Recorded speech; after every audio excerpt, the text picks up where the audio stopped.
제 손에 도장이 떨리고 있었어요. 빨간 인주가 묻은 그 도장을 계약서에 찍기만 하면 모든 게 끝나는 거였죠. 그런데 바로 그 순간 현관문이 쾅 하고 열리면서 누군가 소리쳤어요. 그때까지만 해도 저는 몰랐어요. 앞으로 상상도 못한 일들이 벌어질 것을요. 제 이름은 최순자예요. 올해 68살이죠. 서울 변두리 달동네에서 평생을 살아왔어요. 남편이 세상을 떠난 지도 벌써 15년이 흘렀네요. 남편 떠나고 나서 저 혼자 아들 하나 키우느라 얼마나 고생했는지 몰라요. 새벽 4시면 일어나서 시장에 나가 반찬 가게를 했죠.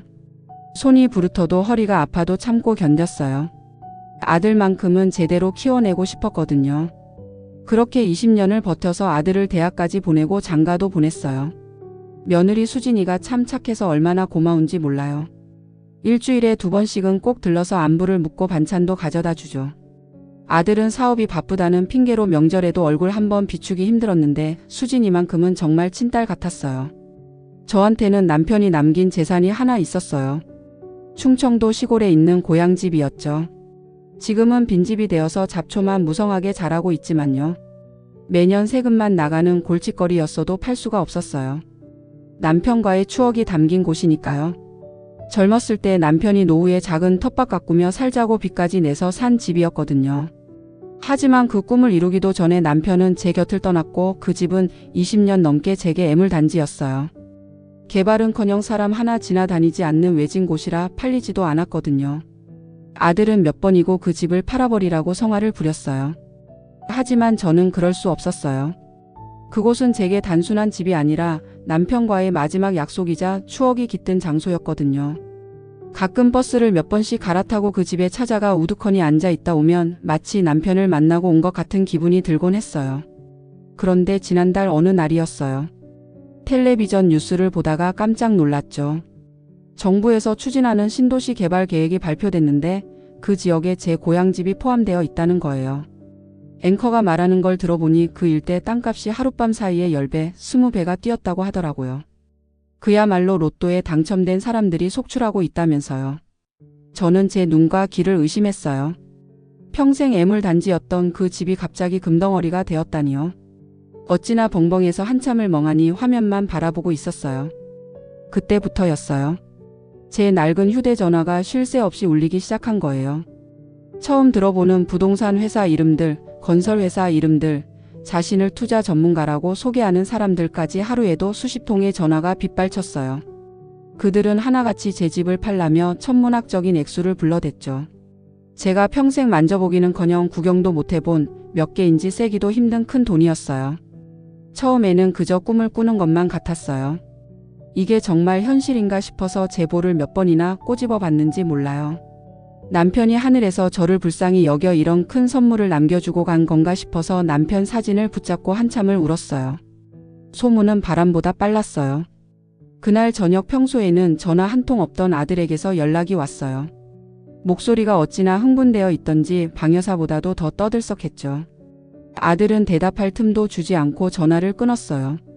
그리고 1시간도 안 되어서 과일이며 한우며 양손 가득 뭔가를 사들고 헐레벌떡 집으로 들이닥쳤죠. 명절에도 빈손으로 오던 녀석이 저렇게 바리바리 싸들고 온 건 처음 보는 광경이었어요. 숨을 헐떡이며 들어서는 아들의 얼굴에는 평소와는 다른 무언가가 있었어요. 기쁨과 흥분, 그리고 제가 읽을 수 없는 어떤 감정이 뒤섞인 그런 표정이었죠. 아들은 제 옆에 바싹 붙어 앉아 열변을 토하기 시작했어요.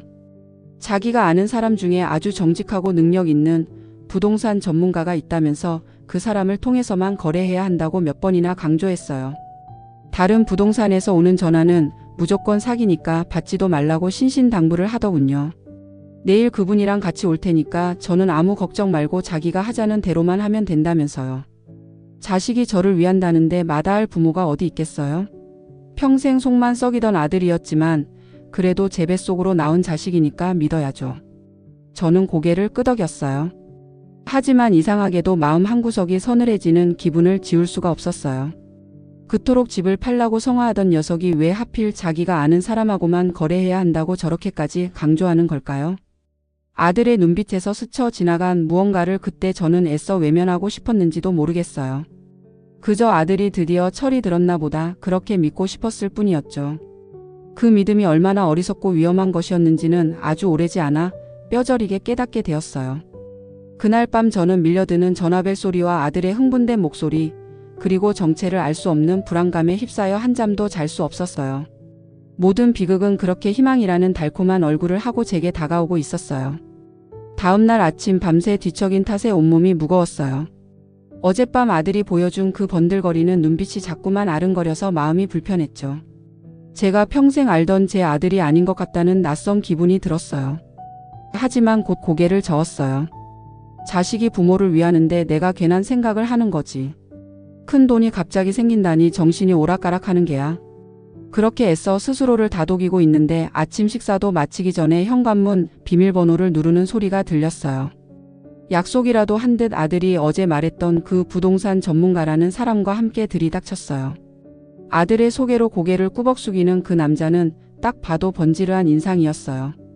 머리에는 기름을 발라 빗어 넘겼고 몸에 착 감기는 비싼 양복에 번쩍이는 구두까지 신고 있었죠. 손목에는 제 빌라 한 채 값은 되어 보이는 시계를 차고 있었어요. 그는 능숙하게 미소를 지으며 제게 다가와 손을 내밀었어요. 저는 어색하게 그 손을 맞잡았는데 그의 손은 부드러웠지만 어딘가 모르게 차가운 느낌이었어요. 아들은 뭐가 그리 좋은지 입이 귀에 걸려서 그 사람을 소파 상석에 앉히고는 자기는 주방으로 달려가 찬물이라도 내온다며 부산을 떨었어요. 평소 제게 물 한 잔 스스로 떠다 마신 적 없던 녀석이었는데 말이에요. 그 사람은 가방에서 서류철과 노트북을 꺼내더니 제 앞에 펼쳐 보였어요. 그 안에는 제가 봐도 뭐가 뭔지 모를 복잡한 도표와 그래프, 그리고 개발 조감도 같은 것들이 가득했어요. 그가 제시한 가격은 제 입이 떡 벌어질 만한 금액이었어요. 어제 다른 부동산에서 전화로 제시했던 금액들보다도 조금 더 높은 액수였죠. 그의 말은 청산유수 같았어요. 어려운 전문 용어를 섞어가며 설명했지만 묘하게 사람을 빨아들이는 힘이 있었어요.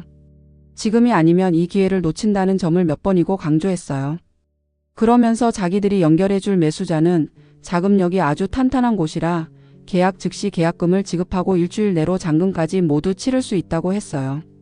이렇게 빨리 현금화할 수 있는 조건은 자기들 말고는 어디서도 제시하지 못할 거라면서요. 옆에서 듣고 있던 아들이 제 팔을 툭 치며 속삭였어요. 이 조건이면 최고라면서 다른 놈들은 계약금만 걸어놓고 몇 달씩 시간 끄는 경우도 허다하다고 했어요. 그러다 계약 파기되면 이도 저도 안 되는 거라면서요. 모든 것이 너무나 완벽하게 들렸어요. 최고의 가격, 가장 빠른 정산. 의심할 여지가 없어 보였죠. 하지만 저는 선뜻 대답할 수가 없었어요. 남편의 얼굴이 아른거렸거든요. 그가 평생을 바쳐 마련한 집, 우리의 꿈이 담긴 집을 이렇게 단 몇십 분 만에 결정해 버려도 되는 걸까요? 조금만 생각해 볼 시간을 달라고 했더니 그 사람의 얼굴에 스쳐 지나가는 미세한 굳은 표정을 저는 놓치지 않았어요. 그는 곧바로 인자한 미소를 되찾으며 말했죠. 물론 충분히 이해한다면서도 자기가 앞서 말했듯이 이 조건은 오늘 내일까지가 유효하다고 했어요. 자기들 쪽 매수자도 마냥 기다려줄 수는 없는 입장이라면서 워낙 경쟁이 치열하다고 했어요. 그의 말은 정중했지만 사실상 지금 당장 결정하라는 압박이나 다름없었어요. 그들이 돌아가고 난 뒤 저는 소파에 주저앉아 한숨을 쉬었어요. 머릿속이 터질 것처럼 복잡했어요. 그때부터 아들의 본격적인 재촉이 시작되었어요. 1시간에 한 번 꼴로 전화해서는 결정했냐고 닥달을 하더군요. 뭘 그렇게 고민하냐면서 그 사람보다 더 좋은 조건은 없다고 했어요. 자기가 다 확인했다면서요. 그러더니 솔직히 말하겠다면서 자기가 지금 사업 때문에 좀 힘들다고 했어요. 이번에 이 집 팔아서 들어오는 돈으로 급한 불도 끄고 사업도 확장해야 한다면서요. 그래야 자기가 저를 제대로 모실 수 있는 거 아니냐고 했어요. 아들은 결국 본심을 드러내기 시작했어요. 저를 위한다는 말 뒤에는 자신의 이익이 숨어 있었던 거죠. 서운한 마음이 물밀듯이 밀려왔어요. 하지만 한편으로는 아들이 힘들다는 말에 가슴이 철렁 내려앉았어요. 부모 마음이란 게 다 그런 걸까요? 자식이 힘들다는데 매몰차게 외면할 수가 없었어요. 그렇게 며칠을 고민으로 지새우던 주말이었어요. 현관문 너머로 밝은 목소리가 들려왔어요. 며느리 수진이었어요. 양손에는 자기가 직접 만들었다는 갈비찜과 나물 반찬이 들려 있었죠. 며느리를 보니 긴장이 탁 풀리면서 저도 모르게 눈물이 핑 돌았어요. 수진이는 제 손을 잡으며 걱정스럽게 물었어요. 얼굴이 안 좋아 보인다면서요. 저는 결국 그동안의 일을 모두 털어놓았어요. 갑자기 집값이 오른 이야기, 매일같이 찾아와 재촉하는 아들 이야기, 오늘 내일 안으로 결정해야 한다는 그 사람 이야기까지 전부요. 수진이는 제 이야기를 조용히 들어주었어요. 그리고는 천천히 말했죠. 남편과의 추억이 깃든 집이잖냐면서, 그리고 그렇게 큰 돈이 오가는 일인데 당연히 신중해야 한다고 했어요. 아들이 너무 서두르는 것 같다면서요. 아들은 자기가 힘드니 저보고 도와달라는 식으로 말하는데 마음이 약해져서 어찌 해야 할지 모르겠다고 했더니 수진이가 그럴수록 더 정신 바짝 차려야 한다고 했어요. 자기가 아는 분 중에 부동산 오래 하신 분이 계신다면서 그분 통해서 이 근처 시세가 정말 어떤지, 그리고 그 사람이 제시한 조건이 정말 최선인지 한번 알아봐 주겠다고 했어요. 그러니까 누구하고도 약속하지 말고 며칠만 시간을 더 보라고 했어요. 급하게 물어보면 갑자기 몸이 안 좋아서 병원에 다녀와야 한다고 둘러대라고도 했고요.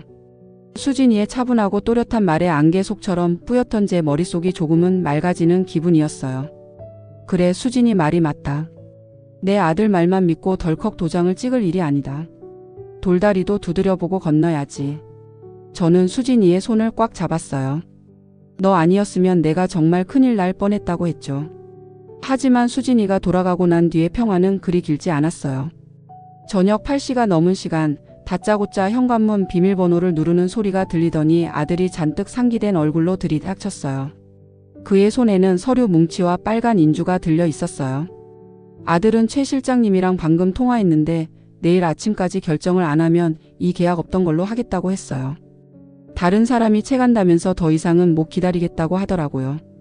지금 도장 찍어야 한다면서요. 아들은 제 앞에 계약서라고 쓰인 서류를 탁 펼쳐 놓았어요. 그리고 제 손에 억지로 도장을 쥐어주려 했어요. 그의 눈은 무섭게 번들거리고 있었어요. 마치 이성을 잃은 사람처럼 보였어요. 저는 아들의 그 광기 어린 모습에 압도되어 아무 말도 하지 못하고 그저 그가 내민 계약서와 제 손에 들린 도장만 번갈아 쳐다볼 뿐이었어요. 어지러웠어요. 세상이 빙글빙글 도는 것 같았어요. 아들의 성화에 떠밀려 저는 하마터면 도장을 찍을 뻔했어요. 제 손이 병든 사람처럼 사시나무 떨듯 떨리고 있었죠. 바로 그 순간 제 머릿속을 스치고 지나간 것은 며느리 수진이의 목소리였어요. 무슨 일이 있어도 시간을 벌어야 한다고, 몸이 아프다고 둘러대라고 했던 말이요. 저는 마지막 남은 힘을 쥐어짰어요. 갑자기 속이 너무 안 좋다면서 가슴을 부여잡고 앓는 소리를 냈어요. 식은땀이 나는 것 같기도 하고 정말로 속이 울렁거리는 기분이었어요. 제 연기가 통한 걸까요? 아니면 정말로 급체를 한 걸까요? 제 얼굴이 하얗게 질린 것을 본 아들은 당황한 기색이 역력했어요. 모르겠다. 갑자기 가슴이 답답하고 어지럽다. 아무래도 병원에 가봐야 할 것 같다고 했어요. 저는 소파에 쓰러지듯 기댔어요. 아들은 안절부절 못하며 제 주변을 맴돌았어요. 그의 얼굴에는 제 건강에 대한 걱정보다는 눈앞의 계약이 틀어질지도 모른다는 초조함이 더 크게 어려 있었어요. 그 모습을 보니 더욱 정신을 바짝 차려야겠다는 생각이 들었죠. 계약이고 뭐고 지금은 못하겠다. 좀 쉬어야겠다고 했어요. 아들은 입맛을 다시며 어쩔 수 없다는 듯 물러섰어요. 하필이면 지금이라면서 그럼 푹 쉬고 내일 아침에 다시 오겠다고 했어요. 내일은 정말로 찍어야 한다는 말을 마지막까지 잊지 않더라고요. 아들이 떠나자마자 저는 수진이에게 전화를 걸었어요. 자초지종을 설명하니 수진이는 전화기 너머로 안도의 한숨을 내쉬더군요. 정말 잘했다면서 자기가 지금부터 빨리 알아볼 테니까 아무 걱정 말고 푹 쉬라고 했어요.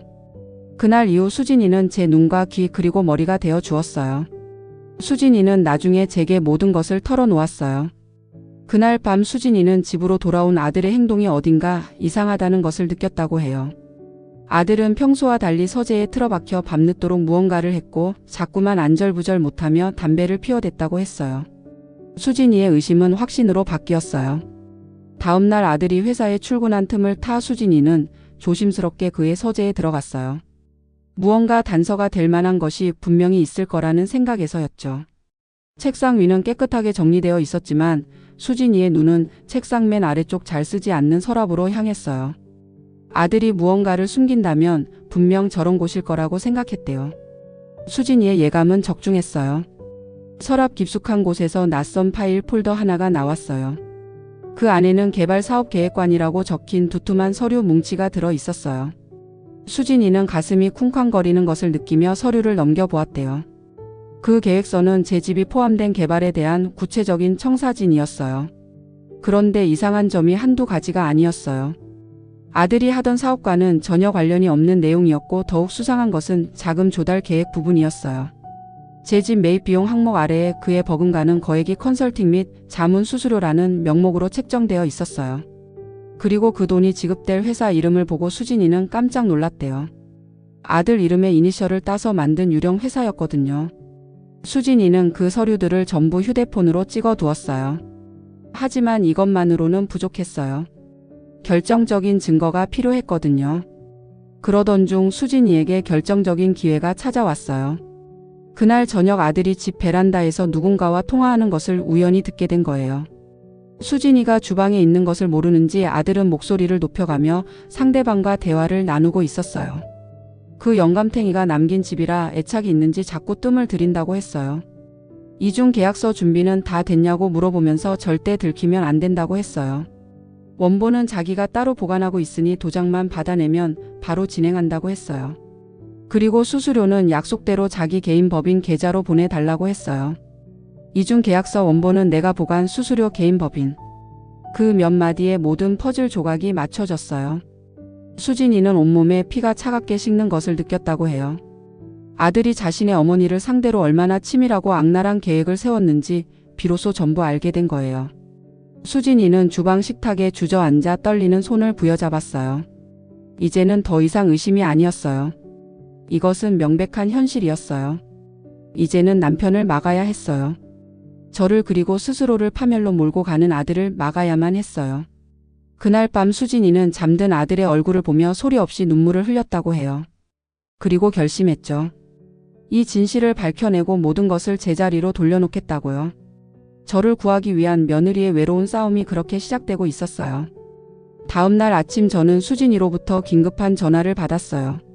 평소의 차분한 목소리와는 달리 다급함과 분노가 뒤섞인 목소리였어요. 수진이는 아들이 오늘 아침 일찍 출장 간다고 나갔다면서 드릴 말씀이 있다고 했어요. 아주 중요한 일이라고요. 30분쯤 지났을까요? 초인종 소리와 함께 수진이가 집으로 들어섰어요. 수진이의 얼굴은 하얗게 질려 있었고 눈은 붉게 충혈되어 있었어요. 수진이는 식탁에 앉자마자 어젯밤에 있었던 일들을 모두 털어놓았어요. 아들의 서재에서 발견한 사업 계획서 그리고 베란다에서 엿들은 통화 내용까지요. 아들이 우리를 속이고 있다고 했어요. 제 집을 헐값에 팔아넘기고 그 차액을 자기가 챙기려는 속셈이라고요.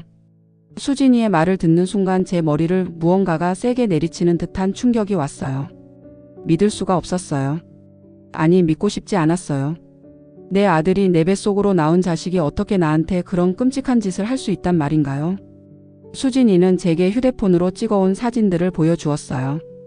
개발 사업 계획안이라는 제목 아래 제 집의 위치가 정확히 표시된 지도와 함께 거액의 컨설팅 수수료 내역이 선명하게 보였어요. 그리고 수진이가 설명해준 이중 계약서라는 말의 의미를 깨닫는 순간 저는 온몸에 힘이 빠져나가는 것을 느꼈어요. 아들의 계획은 이랬어요. 최 실장이라는 사람과 짜고 저에게는 시세보다 조금 낮은 금액이 적힌 가짜 계약서를 보여주고 도장을 받아내는 거였어요. 그리고 그들은 뒤로 진짜 개발 회사와는 훨씬 더 높은 가격으로 계약을 체결하는 거였죠. 예를 들어 저에게는 30억에 판다고 속이고 실제로는 80억에 파는 거예요. 그리고 그 차액 50억은 아들과 최 실장 일당이 컨설팅 수수료라는 명목으로 나누어 가져가는 치밀한 사기 계획이었어요. 아들이 제게 그토록 재촉하고 다른 부동산은 쳐다보지도 못하게 막았던 이유가 바로 이것이었어요. 제 아들이 제 눈을 가리고 제 재산을 통째로 삼키려 했던 거예요. 수진이는 단호한 목소리로 말했어요. 정신 차려야 한다고. 지금이라도 알게 된 게 다행이라고. 우리가 이걸 막아야 한다고요. 배신감에 몸이 떨리고 눈물이 쏟아졌지만 지금은 울고 있을 때가 아니었어요. 저는 이를 악물었어요. 내 아들이 저지른 잘못이지만 그 죄값을 치르게 하는 것이 어미로서 마지막으로 할 일이라는 생각이 들었어요. 바로 그때 멀리서부터 들려오던 희미한 사이렌 소리가 점점 더 가까워지고 있었어요. 수진이가 미리 신고를 해두었던 거예요. 그리고 마침내 현관문이 열리며 제복을 입은 경찰들이 집 안으로 들어섰어요. 모든 것은 이제 정말로 끝이었어요. 재판에서 아들은 징역 5년을 선고받았어요. 저는 아무런 표정도 짓지 않고 그저 굳은 얼굴로 그 모습을 바라보았어요. 속이 시원하지도 기쁘지도 않았어요. 그저 제 가슴을 수개월 동안 짓누르고 있던 커다란 바위 하나가 조용히 내려온 기분이었어요. 그렇게 길고 길었던 법적 다툼이 모두 마무리되고 저희에게는 다시 평화가 찾아왔어요. 저는 수진이와 함께 그 집을 정당한 값에 팔아서 작은 카페를 열었어요. 피를 나눈 아들은 저를 배신하고 제 재산을 노렸지만 피 한 방울 섞이지 않은 며느리는 저를 구하기 위해 자신의 모든 것을 걸었어요. 저는 그 순간 깨달았어요. 진정한 가족이란 핏줄이라는 형식으로 맺어지는 것이 아니라 고난과 역경 속에서 서로를 지켜주는 믿음과 마음으로 맺어지는 것이라는 사실을요. 몇 년 후 아들이 출소했을 때 그는 조용히 카페 앞을 지나갔어요. 창가에서 손님들과 정겹게 이야기하는 저와 수진이를 바라보며 깊이 고개를 숙였어요. 그리고는 뒤돌아보지 않고 떠났어요. 모든 것을 인정하고 포기하는 사람의 마지막 인사처럼 보였어요. 그렇게 완전히 사라져 버렸어요. 저는 수진이와 함께 저희의 희망이 담긴 카페를 바라보았어요. 저녁 노을이 유리창에 부딪혀 보석처럼 반짝이고 있었어요. 남편이 남긴 진짜 유산은 돈으로 환산할 수 있는 집이 아니었어요. 그 집이 제게 안겨준 지독한 시련, 그리고 그 시련을 통해 얻게 된 진짜 내 딸과 제 자신의 힘으로 살아갈 수 있다는 용기. 그것이야말로 남편이 제게 남긴 세상 그 무엇과도 바꿀 수 없는 진정한 유산이었어요. 3년이라는 시간이 흘렀어요. 강산이 변하려면 아직 한참 멀었지만 저희 모녀의 삶은 그야말로 상전벽해라는 말이 어울릴 정도로 달라졌어요. 아들의 배신으로 얼룩졌던 그 땅 위에는 이제 번듯한 3층짜리 건물이 들어섰어요. 저희는 그 건물에 희망이라는 뜻의 이름을 붙여주었어요. 어두웠던 저희의 과거를 밝히고 새로운 미래를 아름답게 가꾸어 나가자는 의미였죠. 1층에는 젊은 부부가 운영하는 향긋한 커피향이 가득한 카페가, 2층에는 언제나 아이들의 웃음소리가 끊이지 않는 피아노 학원이, 3층에는 동네 어르신들께서 편안하게 진료받으실 수 있는 내과 의원이 자리 잡았어요. 제 하루는 이제 동네 노인정에서 화투패를 뒤적이는 대신 이 건물에서 시작되고 끝나요. 아침 일찍 수진이가 운전하는 차를 타고 건물에 도착해서 1층 카페에서 간 내린 따뜻한 커피 한 잔을 마시는 것으로 하루를 열어요. 저와 수진이는 이제 더 이상 어색한 시어머니와 며느리가 아니에요. 건물의 대소사를 함께 의논하고 결정하는 완벽한 사업 파트너이자 서로의 안위를 누구보다 먼저 챙기는 둘도 없는 친구가 되었죠. 수진이는 똑 부러지는 일처리로 건물의 실무를 도맡았고 저는 넉살 좋은 동네 할머니로서 세입자들과의 관계를 다독이며 꾸준히 일을 살폈어요. 우리의 호흡은 꽤 잘 맞았어요. 어느 따뜻한 봄날 오후였어요. 1층 카페 창가 자리에 앉아 저는 2층 피아노 학원에서 들려오는 서툰 연주를 들으며 꾸벅 졸고 있었어요. 수진이는 3층 사무실에서 다음 달 관리비 정산을 하고 있었고요. 그때 제 시선이 무심코 향한 길 건너편에 한 남자가 우두커니 서서 저희 건물을 올려다보고 있었어요. 낡고 해진 점퍼에 푹 눌러쓴 모자, 마스크를 쓰고 있어서 얼굴이 잘 보이지는 않았지만 저는 단번에 알 수 있었어요. 제 아들이었어요. 몇 년의 세월은 그 아이를 완전히 다른 사람으로 만들어 놓았어요. 한때는 번지르한 기름기가 흘렀던 모습은 온데간데 없고 고생에 찌든 한 중년 남자의 고단한 어깨만이 그곳에 있었죠. 아들은 한참 동안 미동도 없이 저희 건물만 올려다보았어요. 자신의 탐욕이 망가뜨린 그 땅 위에 자신 없이도 너무나 번듯하게 세워진 건물을, 그리고 그 건물 1층에서 평화롭게 차를 마시고 있는 늙은 어머니를요. 심장이 다시 쿵쾅거리기 시작했어요. 그가 길을 건너올까요? 이 카페 문을 열고 들어올까요? 바로 그때 2층 학원 업무를 보러 갔던 수진이가 제게 다가왔어요. 밖에 오래 계셔서 추우시겠다면서 자신의 목도리를 풀어 제 어깨에 둘러주었어요. 길 건너편에 있는 아들도 저희의 모습을 똑똑히 보았을 거예요. 자신을 감옥에 보낸 어머니와 아내가 세상에서 가장 다정한 모녀처럼 서로를 챙기는 모습을, 자신은 결코 낄 수 없는 완벽하게 견고한 그들만의 세상을요. 얼마나 지났을까요? 아들은 저희를 향해 아주 희미하게 고개를 한번 꾸벅 숙이는 것 같았어요. 그것은 용서를 구하는 인사도 아쉬움을 표하는 인사도 아니었어요. 그저 모든 것을 인정하고 포기하는 패자의 마지막 인사처럼 보였어요. 그리고는 이내 몸을 돌려 정처 없이 인파 속으로 걸어 들어갔어요. 자신은 돌아보지 않고 그렇게 완전히 사라져 버렸어요. 저는 그가 사라진 길모퉁이를 한참이나 바라보았어요. 수진이가 제 어깨를 잡으며 물었어요. 괜찮으시냐고요? 저는 수진이를 돌아보며 제 평생 가장 편안하고 환한 미소를 지어 보였어요. 그럼 괜찮고 말고. 이제 정말로 다 끝났구나. 그렇다, 모든 것이 정말로 끝났어요. 요란한 복수도 눈물의 화해도 필요 없었어요. 그저 자신의 실패를 인정하고 스스로 돌아서는 아들의 뒷모습을 보는 것. 그것이 제게는 가장 완벽한 마침표였어요. 저는 수진이와 함께 저희의 희망이 담긴 건물을 바라보았어요. 따스한 봄 햇살이 건물의 유리창에 부딪혀 보석처럼 반짝이고 있었어요. 남편이 남긴 진짜 유산은 돈으로 환산할 수 있는 땅이 아니었어요. 그 땅이 제게 안겨준 지독한 시련, 그리고 그 시련을 통해 얻게 된 진짜 내 딸과 제 자신의 힘으로 살아갈 수 있다는 용기.